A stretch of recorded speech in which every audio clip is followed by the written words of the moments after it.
حیدرآباد کے آخری نظام دی لاسٹ نظام آف حیدرآباد ہزاروں سوگواروں کی موجودگی میں شہر حیدرآباد کی تاریخی مکہ مسجد میں واقع مقابر آصفیہ میں ان کے والد پرنس آف برار نواب میر حمایت علی خان اعظم جاں بہادر کی قبر کی پہلو میں سپرد خاک کر دیا گیا۔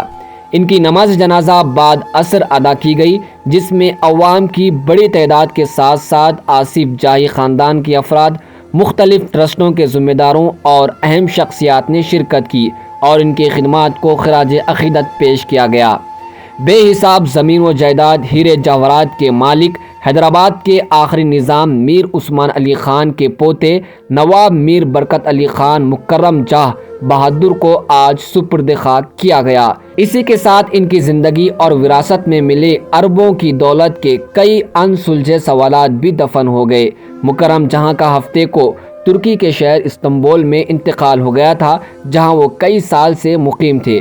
مکرم جہاں کو ان کے دادا اور ریاست حیدرآباد دکن کے 7ویں نظام میر عثمان علی خان نے 1954 میں اپنا جانشین مقرر کر دیا تھا، اور تبھی سے انہیں حیدرآباد کا 8واں اور آخری نظام کہا جاتا تھا۔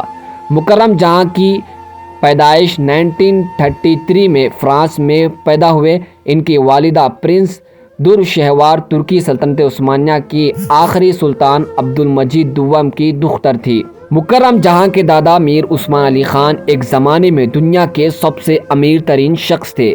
مکرم جہاں کے بارے میں دی لاسٹ نظام کتاب کے مصنف جان جوبرسکی نے لکھا ہے کہ سالوں تک میں نے ایک مسلم صوبے کے مختلف حکمرانوں کی کہانیاں پڑھی ہیں، جن کے پاس کلو کے حساب سے ہیرے، ایکڑ میں موتی، جبکہ ٹن میں سونے کی جھڑیں تھیں۔